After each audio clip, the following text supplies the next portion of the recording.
ನಮಸ್ತೆ ಸ್ನೇಹಿತರೆ, tech Gyan Kannada YouTube ಚಾನಲ್ಗೆ ಸ್ವಾಗತ. ಸಿವಿಲ್ ಸ್ಕೋರ್ ಹೇಗೆ ಚೆಕ್ ಮಾಡೋದು, ಇದನ್ನು ಎಲ್ಲಿ ಚೆಕ್ ಮಾಡೋದು, ಸಿವಿಲ್ ಸ್ಕೋರಿನ ಉಪಯೋಗ ಏನು? ಸ್ನೇಹಿತರೆ, ಸಿವಿಲ್ ಸ್ಕೋರ್ ಚೆನ್ನಾಗಿದ್ದರೆ ಸ್ನೇಹಿತರೆ ಬ್ಯಾಂಕಲ್ಲಿ ಲೋನ್ ಸಿಗುತ್ತಾ? ಅದು ಗೋರ್ಮೆಂಟ್ ಬ್ಯಾಂಕ್ ಆಗಲಿ, ಪ್ರೈವೇಟ್ ಬ್ಯಾಂಕ್ ಆಗಲಿ ಅಥವಾ NBFC ಇಲ್ಲಿ ನಾವು ಲೋನ್ ತೊಗೋಬೇಕಾದ್ರೆ ಸಿವಿಲ್ ಸ್ಕೋರ್ ಚೆನ್ನಾಗಿರಬೇಕಾಗತ್ತಾ? ಸ್ನೇಹಿತರೆ, ಎಷ್ಟು ಸಿವಿಲ್ ಸ್ಕೋರ್ ಇದ್ದರೆ ನಮಗೆ ಲೋನ್ ಸಿಗುತ್ತಾ ಅನ್ನೋದನ್ನು ಈ ವಿಡಿಯೋದಲ್ಲಿ ಸಂಪೂರ್ಣ ಮಾಹಿತಿ ಸಿಗ್ತಾ ಇದೆ. ಸ್ನೇಹಿತರೆ, ಎಕ್ಯುರೇಟ್ ಸಿವಿಲ್ ಸ್ಕೋರ್ ಚೆಕ್ ಮಾಡಬೇಕಾದ್ರೆ ಒಂದು ಆ್ಯಪ್ ಇದೆ. ಆ ಆ್ಯಪ್ ಹೆಸರು ಒನ್ ಸ್ಕೋರ್ ಅಂತಿದೆ. ಆ ಒನ್ ಸ್ಕೋರನ್ನು ಪ್ಲೇಸ್ಟೋರ್ನಿಂದ ನಾವು ಡೌನ್ಲೋಡ್ ಮಾಡ್ಕೊಳ್ಳೋಣ ಸ್ನೇಹಿತರೆ. ಇಲ್ಲ, ನಾನು ಆಲ್ರೆಡಿ ಡೌನ್ಲೋಡ್ ಮಾಡ್ಕೊಂಡಿದ್ದೀನಿ, ನಾನು ಓಪನ್ ಮಾಡ್ತಾ ಇದ್ದೀನಿ. ಇದು ಓಪನ್ ಆಗಬೇಕಾದ್ರೆ ಸ್ವಲ್ಪ ಸ್ಲೋಲಿ ಓಪನ್ ಆಗುತ್ತೆ ಸ್ನೇಹಿತರೆ. ಅದರಿಂದ ಇನ್ಸ್ಟಾಲ್ ಆದಮೇಲೆ ಸ್ನೇಹಿತರೆ ಅದನ್ನು ರಿಜಿಸ್ಟರ್ ಮಾಡ್ಕೋಬೇಕಾಗತ್ತಾ. ನಾನು ಆಲ್ರೆಡಿ ರಿಜಿಸ್ಟರ್ ಮಾಡ್ಕೊಂಡಿದ್ದೆ ಸ್ನೇಹಿತರೆ. ಇವಾಗ ನಂದು ಓಪನ್ ಆಗಿದೆ ಸ್ನೇಹಿತರೆ. ಇವಾಗ ನೋಡಿ, ಕೆಳಗಡೆ ನಂದು ಸಿವಿಲ್ ಸ್ಕೋರ್ ಎಷ್ಟಿದೆ ಅಂದರೆ 684 ಇದೆ. ಒಂದು ಎಕ್ಸ್ಪೀರಿಯನ್ ಅಂತ ಇದೆಯಲ್ಲ, ಅದು 647 ಇದೆ ಸ್ನೇಹಿತರೆ. ಇದು ಎವರೇಜ್ ಇದೆ.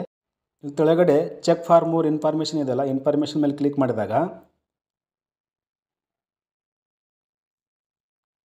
ಇಲ್ಲಿ your credit score is average ಅಂತಿದೆ ಸ್ನೇಹಿತರೆ. ಕೆಳಗಡೆ ಪೇಮೆಂಟ್ ಹೈ ಇಂಪ್ಯಾಕ್ಟ್ ಅಂದರೆ ಟೈಮ್ಲಿ ಎಷ್ಟು ಪೇಮೆಂಟ್ ಆಗಿದೆ ಅಂದರೆ 40% ಟೈಮ್ಲಿ ಪೇಮೆಂಟ್ ಮಾಡಿದ್ದೀನಿ.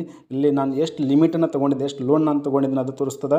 ಕೆಳಗಡೆ ನಂದು ಅಕೌಂಟ್ ಯಾವಾಗ ಆಗಿದೆ, ಏಜ್ ಮೀಡಿಯಮ್ ಇಂಪ್ಯಾಕ್ಟ್ ಅಂತ ಇದೆಯಲ್ಲ, ನಂದು ಅಂದರೆ 8 ವರ್ಷ ಅಂದರೆ 10 ತಿಂಗಳಾಗಿದೆ ಆಲ್ರೆಡಿ. ನಂದು ಇನ್ನೂ ಎಷ್ಟು ಅಕೌಂಟ್ ಆಲ್ರೆಡಿ ನಂದು ಲೋನ್ ಆ್ಯಕ್ಟಿವ್ ಇದೆ ಅಂದರೆ ಅದು 4 ಅಕೌಂಟ್ ಇದೆ. ಕೆಳಗಡೆ ಇಕ್ವಿಟೀಸ್ ಅಂತ ಇದೆ ನೋಡಿ ಸ್ನೇಹಿತರೆ. ಇಲ್ಲಿ ಲೋ ಇಂಪ್ಯಾಕ್ಟ್ ಅಂತಿದೆ, ಒಂದು ಅಕೌಂಟ್ ಇದೆ. ಅದು ಇಕ್ವಿಟೀಸ್ ಅಂದರೆ ಏನಂದರೆ ಸ್ನೇಹಿತರೆ, ನಾವು ಏನಾದರೂ ಲೋನ್ ತೊಗೋಬೇಕಾದ್ರೆ ಗೋಲ್ಡ್ ಇಟ್ಟು ಏನಾದರೂ ಲೋನ್ ತೊಗೊಂಡ್ರೆ ಅಥವಾ ಪ್ರಾಪರ್ಟಿ ಇಟ್ಟು ಏನಾದರೂ ಲೋನ್ ತೊಗೊಂಡ್ರೆ ಅಥವಾ ಈ ಥರ ಏನಾದರೂ ಲೋನ್ ನಾವು ತೊಗೊಂಡ್ರೆ ಸ್ನೇಹಿತರೆ ಅದು ಇಕ್ವಿಟೀಸಲ್ಲಿ ಬರುತ್ತಾ. ಅಂದರೆ ನಾವೇನಾದರೂ ಸೆಕ್ಯೂರಿಟಿ ಪರ್ಪಸ್ ಏನಾದರೂ ಕೊಟ್ಟರೆ ಅದು ಇಕ್ವಿಟೀಸಲ್ಲಿ ಬರುತ್ತೆ ಸ್ನೇಹಿತರೆ. ಈ ಪ್ರೊಫೈಲಲ್ಲಿ ಯಾವುದೇ ಥರ ಪ್ರಾಬ್ಲಮ್ ಇಲ್ಲ. ಇಲ್ಲಿ ಪ್ರಾಬ್ಲಮ್ ಇರೋದು ಸ್ನೇಹಿತರೆ, ಇಲ್ಲಿ ಅಕೌಂಟ್ಸಲ್ಲಿ 4 ಅಕೌಂಟ್ ಇದೆ, ಓಪನ್ ಇದೆ. ಇಲ್ಲಿ ನಾನು ಟೋಟಲಿ ಅಮೌಂಟನ್ನು ನಾನು ಯೂಸ್ ಮಾಡ್ಕೊಂಡಿರೋದು 92% ಸ್ನೇಹಿತರೆ. ನಾನು ಟೈಮ್ಲಿ 40% ನಾನು ಲೋನನ್ನು ತುಂಬಿದ್ದೀನಿ. ಈ ಥರ ಎಲ್ಲ ಇಲ್ಲಿ ನಮ್ಮ ಕ್ರೆಡಿಟ್ ಹಿಸ್ಟ್ರಿ ಎಲ್ಲ ತೋರಿಸುತ್ತೆ ಸ್ನೇಹಿತರೆ.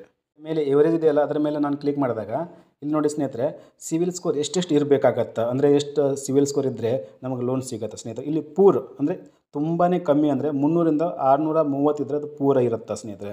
ಅದಾದಮೇಲೆ ಎವರೇಜ್ ಅಂತಿದೆ, 631ರಿಂದ 507 ಇದ್ದರೆ ಅದು ಎವರೇಜ್ ಇರುತ್ತೆ. ಮತ್ತು ಗುಡ್ ಯಾವಾಗಿರುತ್ತೆ ಅಂದರೆ ಸ್ನೇಹಿತರೆ, 706ರಿಂದ 779ವರೆಗೆ ಇತ್ತಂದರೆ ಅದು ಗುಡ್ ಇರುತ್ತೆ ಸ್ನೇಹಿತರೆ. ಎಕ್ಸಲೆಂಟ್ ಅಂದರೆ ಎಷ್ಟು ಸ್ನೇಹಿತರೆ ಅಂದರೆ 780ರಿಂದ 900 ಇತ್ತಂದರೆ ಅದು ಎಕ್ಸಲೆಂಟ್ ಇರುತ್ತೆ ಸ್ನೇಹಿತರೆ. ನಿಮಗೆ ಬ್ಯಾಂಕಲ್ಲಿ ಲೋನ್ ತೊಗೋಬೇಕಾದ್ರೆ ಸ್ನೇಹಿತರೆ ನಿಮಗೆ ಗುಡ್ ಅಥವಾ ಎಕ್ಸಲೆಂಟ್ ಇದ್ದರೆ ಸ್ನೇಹಿತರೆ ನಿಮಗೆ 100% ನಿಮಗೆ ಲೋನ್ ಸಿಗ್ತದೆ ಸ್ನೇಹಿತರೆ. ಆದರೆ ಎವರೇಜ್ ಪೂರ್ ಇದ್ದರೆ ನಿಮಗೆ ಲೋನ್ ಸಿಗೋದು ತುಂಬಾ ಕಮ್ಮಿ ಸ್ನೇಹಿತರೆ. ಮತ್ತು ಕೆಳಗಡೆ ಸ್ನೇಹಿತರೆ ಹೋಮ್ ಅಂತಿದೆ, ಮೈ ಲೋನ್ಸ್ ಇದೆ ಸ್ನೇಹಿತರೆ. ಮೈ ಲೋನ್ಸ್ ಮೇಲೆ ಕ್ಲಿಕ್ ಮಾಡಿದಾಗ ಸ್ನೇಹಿತರೆ ನೋಡಿ, ನಾನು ಎಷ್ಟು ಲೋನ್ ತೊಗೊಂಡಿದ್ದೇನೆ ಅದೆಲ್ಲ ತೋರಿಸುತ್ತೆ ಸ್ನೇಹಿತರೆ. ಇಲ್ಲಿ 1500 ಇದೆ, 2000 ಇದೆ, ಅದಾದಮೇಲೆ 5000 ಇದೆ, ಅದಾದಮೇಲೆ 9000 ಇದೆ. ಈ ಥರ ಎಲ್ಲ ಲೋನ್ ಎಲ್ಲ ನಾವು ಎಷ್ಟು ಕ್ಲೋಸ್ ಆಗಿದೆ, ಎಷ್ಟು ಆ್ಯಕ್ಟಿವ್ ಇದೆ, ಎಲ್ಲ ಲೋನಿಲ್ಲಿ ನಾವು ನೋಡ್ಕೋಬೋದು ಸ್ನೇಹಿತರೆ.